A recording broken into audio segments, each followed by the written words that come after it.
Merhaba arkadaşlar. Araştırma yöntem ve teknikleri ile ilgili müzakerelerimize devam ediyoruz. Geçen hafta bilgi ve bilim ilişkisi üzerinden bir araştırmanın temel hedeflerini, amaçlarını konuşmuştuk. Bu hafta artık bir sonraki aşamaya geçiyoruz ve bilimsel düşünce yöntemi ya da bilim açısından sağlıklı ve tutarlı bir bakış açısı oluşturmak için kullanılacak metotları sizlerle inceleyeceğiz. Şimdi bilim neydi?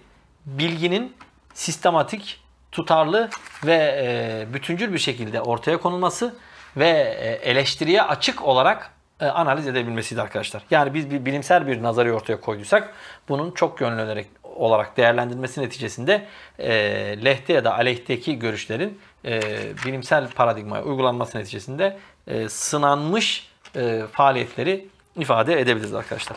Bu manada bilimsel bir araştırmanın ortaya çıkma sürecinin nasıl oluştuğunu sizlere açıklamak, müzakere etmek istiyorum. Nasıl çıkıyor? Şimdi bilimsel bir araştırmada betimleme, anlama, açıklama ve öndeyide bulunma esastır arkadaşlar. Yani bizler bilimsel bir araştırma yapacaksak öncelikle betimleyeceğiz, sonra anlayacağız, ondan sonra açıklayacağız ve öndeyide bulunacağız. Peki betimleme ne?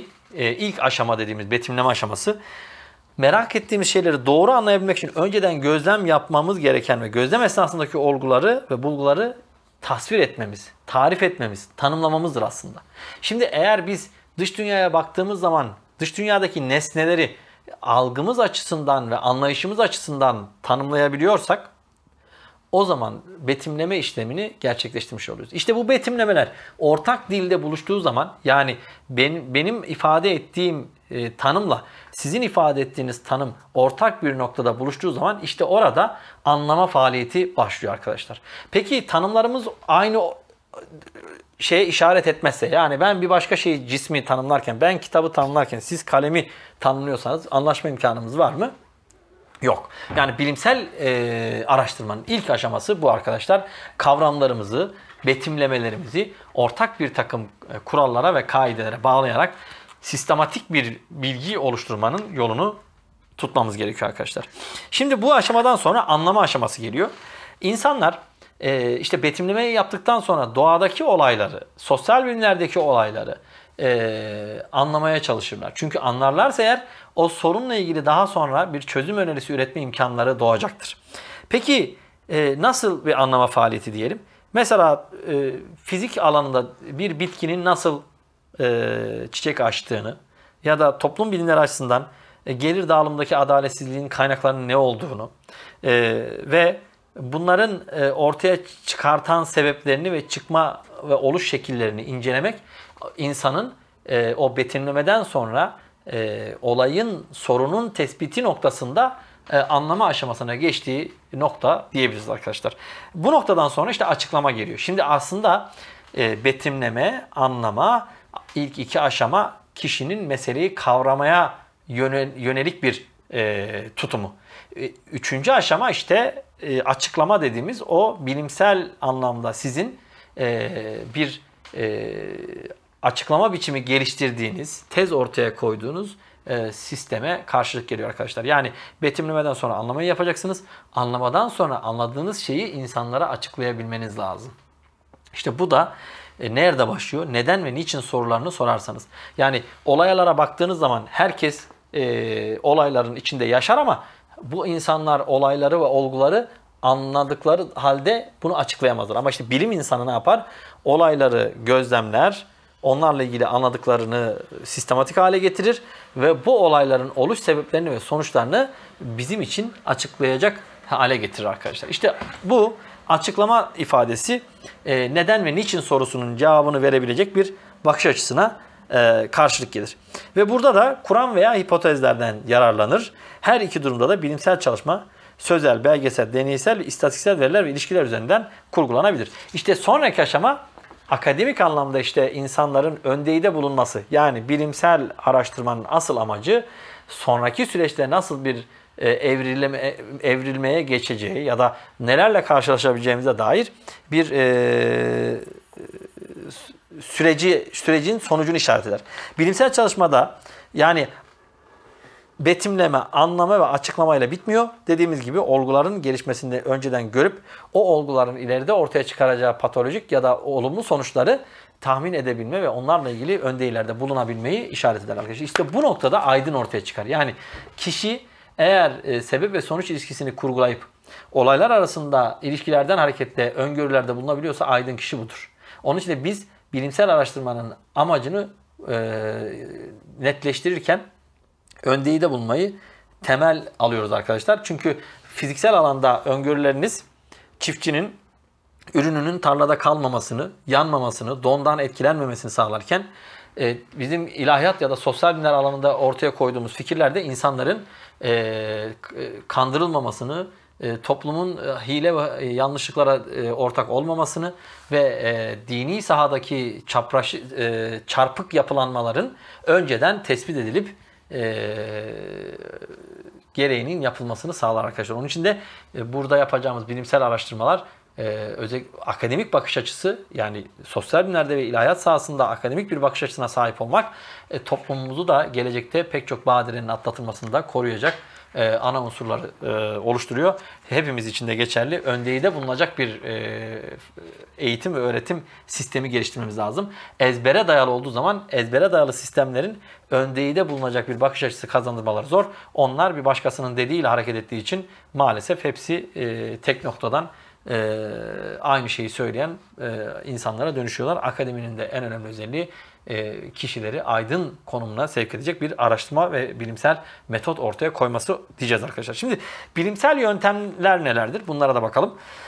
Bilimsel yöntemlerde iki tür ele alınmış. Birisi kuramsal, teorik, diğeri deneysel olarak ifade ediliyor. Kuramsal araştırma yapabilmek için araştırmacının konuyla ilgili çok iyi bir akademik arka planına, altyapıya sahip olması lazım. Analiz ve sentez yeteneğine sahip olması lazım. Böyle bir kişinin yetişmesi ise uzun yıllar alacağından, bilgi birikimi ve deneyim gerektireceğinden saha ile ilgili deneysel çalışmalar daha ağırlık kazanıyor. Ama bizim özellikle bizim sahamızda kuramsal dediğimiz çalışmalar önemli. Bu noktada da analiz ve sentez yapabileceğimiz çalışmalar ortaya koymamız lazım. Çünkü analizi yapan bir insan ondan hareketle yeni sonuçlar üretebilen ve o sonuçların ilerideki konumlarını tahmin edebilen insanlar işte o zaman akademik titreye sahip olabiliyorlar arkadaşlar. Şimdi burada empirik araştırma yöntemleri ne bakalım. Bunlar deneysel tecrübeye dayalı araştırma yöntemleri. İlki gözlem arkadaşlar. Bilimde gözlemle başlar. Gözlem, betimlenecek, açıklanacak olgularla ilgili belli bir amaç doğrultusunda sistematik veri toplama aşamasıdır. Sıradan gözlemde olguların oluşumu, gelişimi, deneysel gözlem ise seçilmiş değişkenlerin istenen ve kontrol edilebilen koşullarda oluşum ve gelişim izlenir. Şimdi bizim için şöyle bir şey düşünelim. Topluma hepimiz bakıyoruz. Ama toplumun ilerideki bir sonraki aşamadaki durumuna dair sağlıklı analizler yapabilecek insanlar kimler arkadaşlar? Gözlem yapan insanlar. Bunlar akademide öğretim üyeleri de olabilir. Ya da işte mesela izlediğiniz komedi ya da işte filmlerinde ya da talk show'larda insanlar nerelerden besleniyorlar? Toplumu gözlemliyorlar. O gözlemlediklerini size karikatürize ederek sunuyorlar. İşte o zaman onlar başarılı oluyorlar. Yani iyi bir komedyen, iyi bir akademisyen, iyi bir psikolog, iyi bir sosyolog, iyi bir öğretmen nedir? Toplumu gözlemleyen ve o gözlemlerinden hareketle sonuçlara ulaşan kişidir. Çoğu insan gözlem yapamaz. Görmez hatta. Yani olay önünden geçer ama o olayı görmez. Ne zaman görür? Ancak duvara çarptığı zaman görür. Onun için bizim temel şeyimiz şu. Gözlem yapabilecek, yani iki olay arasındaki ilişkiyi kurgulayabilecek bir bakış açısıyla deneysel ya da toplumsal açıdan bunu kullanabiliriz arkadaşlar. Deney, bilimsel veri toplamanın bir başka yolu da varsayımlar veya olgularla ilgili deney yapmaktır. Deneyin gözlemden en önemli farkı ise deney koşullarının deneyi yapacak kişinin belirlemesidir. Bakın bu önemli. Neden? Deney koşullarını siz belirlediğiniz için eğer yanlıysanız o zaman elde edeceğiniz sonuç da yanlı bir takım sonuçlara gebedir. Yani ön yargılı ya da bir takım temel şeyleri oraya empoze etmeye çalışan bir bakış açınız varsa, kendi değer yargılarınızı önceki müzakeremizde bahsetmiştim. O zaman ortaya koyacağınız ürün de maalesef baştan problemli olacaktır arkadaşlar. Onun için bu noktalarda deney yapacağınız konuyla ilgili ön yargılarınızı ve ön kabullerinizi ne yapmanız lazım? Paranteze almanız gerekiyor arkadaşlar. Anket daha yani en çok anket uygulaması bazı branşlarda özellikle kullanılıyor. Ankette de bilimsel veri toplamanın önemli yollarından bir tanesi olduğunu görüyoruz anketin. Tarafsız ve yansız değer yargılarından arınması pek kolay değildir. Ne de olsa anket araştırılan konuya araştırmacının penceresinden hem konuyu hem de yanıtlaması gereken soruları belirleyerek baştan müdahale etmesi anlamına geliyor. Bir de buna anketi uygulayacağınız yerin demografik ya da kültürel açıdan yapısını da hesaba katarsanız işte anket yaparken bilincinde olmanız gereken nokta bu denekli anket uygulayacağınız kişileri seçerken bir soruların onlara uygunluğunu ve anket yaptığınız yerin bilimsel araştırmanın ruhunu akademik anlamda yansıtabilecek mi? Onların hepsini göz önünde bulundurmanız gerekiyor arkadaşlar. Böylece yönlendirmeden uzak bir anket çalışması yapmanız lazım. Ama maalesef gördüğüm pek çok çalışmada anketler genelde yönlendirici sorularla hareket ettiği için elde ettiği sonuçlarda maalesef problemli olabiliyor arkadaşlar. Şimdi özellikle sosyal bilimlerde veri ve bilgi toplamanın bir diğer yolu da görüşme. Burada da hem görüşen hem de görüşülen kişinin taraflı değer yargılarının hatta o anki psikolojilerinin bile etkili olduğunu görüyoruz. Yani görüşmede de kişinin karşısındaki kişiyle kuracağı diyalog, sorular ve ön yargıları ya da ön kabulleri ya da onu çok üstün bir noktaya koyması görüşmenin de akademik bir sonuç çıkartmamasıyla sonuçlanabilir. Onun için biz görüşme yapacağımız zaman da çalışmamızı yine bilgi, beceri ve akademik yöntemlerimizi sağlam ve düzgün kullanacak bir yapıya getirmemiz gerekiyor arkadaşlar. Alan çalışması dediğimiz şeyler var. Araştırmanın değişkenleri belli bir oranda olsa etkileme gücünün var olduğunu ama sonucu kendi değer yargılarına ve amaçlarına göre yönlendirme olasılığının düşük olduğu bir araştırma. Mesela sadece belli bir mevsimde belli bir coğrafyadaki köylülerin üretim tarzı ve verimliliğini araştırdığınız zaman burada tabii ki bir takım değişkenler söz konusu ama ana ağırlıklı sonuçta seçtiğiniz yer tamam sizde ama sonuca etki etme olasılığınız biraz daha düşük şeklinde ifade edilmiş. Survey'ler demiş. Survey'de nüfus sayımı gibi genel veriler sayesinde halkın birçok alandaki eğilimleri ve durumlar hakkında bilimsel çalışmalar ortaya koyan araştırma metotları. İkincil kaynaklar var arkadaşlar. Bunlar ilk el kaynaklardı. İkincil kaynaklarda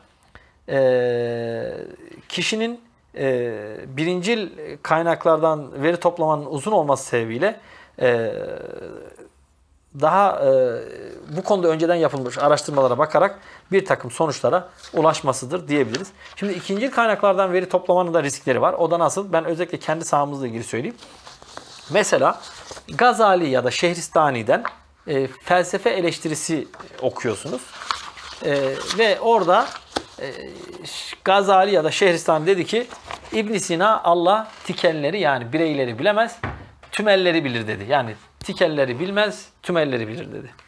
Şimdi eğer İbn Sina bunu söylemediyse orada Gazali'nin ve Şehristani'nin dediği şeye siz de ortak olmuş oluyorsunuz. Peki burada ne yapılması lazım? Eğer ikincil kaynaktan aldıysanız bir metni onu teyit etmeniz lazım. Yani İbn Sina'nın metninde bu nasıl geçiyor ona bakmanız lazım. Mesela İbn Sina bu konuda Allah tikelleri bilmez diye bir ifade kullanmaz. Ne der? Allah tikelleri tümel yolla bilir der. Sebeplere dayalı olarak bilir der. Sebep ve sonuç ilişkisinin ebedi olarak kuşatıcı olduğu için her şeyi bilir der. Ve orada da ayeti kullanır. Allah zerrenin dahi bilgisine sahiptir. Şimdi eğer biz bunu olduğu gibi ikincil kaynaktan alıp yazdığımız zaman hem etik açıdan hem insani açıdan hem de dini açıdan büyük bir vebal altına girmiş oluyoruz. Peki ne yapmamız lazım? Burada teyit etmemiz lazım. Teyit edemediysek, ola ki teyit edemedik. Yani dedik ki ya bulamadık İbn Sina'dan. İbn Sina'nın eserlerinin hepsini incelemem mümkün olmadı. O zaman şöyle diyeceksiniz. Bunu kim söylediyse onun iddiasını dile getireceksin. Yani Gazali'nin ifade ettiğine göre İbn Sina böyle demiştir derseniz en azından siz bu söylenilenin Gazali tarafından ya da İbn Sina tarafından ya da Şehristani tarafından söylenmiş olduğunu okuyucuya ya da araştırmacıya belirtmiş olursunuz. Siz araştırıp bulamamışsanız bile bir sonraki araştırmacı onun gerçekliğini teyit etme imkanına sahip olur. Ama yanlış bilgiyi olduğu gibi oraya aktarırsak o zaman o yanlış bilgi sürekli olarak aktarmaya devam edeceği için akademik anlamda da büyük bir yanlışa imza atmış oluruz ve bunu devam ettirmiş oluruz. Onun için araştırma yöntemlerimizi çalıştığımız konuya uygun olup olmadığını, ikinci kaynaklardan alıyorsak bunların doğruluk derecelerini ve güvenilir kaynaklar olup olmadığını, çünkü ülkemizde herkes her alanda konuşabiliyor ve bu konuştukları alanda da pek çok yanlışlar imza atılıyor. Tarihçi olmayanlar tarihçi gibi konuşturuluyor ve yanlış, yalan ve uygun olmayan şeyler yayılıyor. İlahiyat aynı şekilde. Herkes ilahiyat konusunda bilgi sahibi. Herkes konuşuyor. Fakat gerçek anlamda bu bilgiye sahip olanlar ne diyor? Onların görüşlerine bakmak lazım arkadaşlar. Onun için de sizlerin araştırmalarınızda ya da araştırırken kaynak olarak gösterdiğiniz kişilerde akademik bilgi ve birikiminin olmasına azami derecede özen göstermenizi öneriyorum arkadaşlar. Haftaya tez nedir? Yani araştırma konusu seçimi ve tez yazımına geçiyoruz. Yani tez nasıl yazılır? Tez nedir? Tezde ne araştırılır? Araştırma konusu nasıl çalışılır? Bunlarla ilgili, tezle ilgili analizlerimize başlayacağız arkadaşlar. Eğer sorunuz, merak ettiğiniz yönler varsa bunları da yazabilirsiniz arkadaşlar. Onları da analiz ederiz.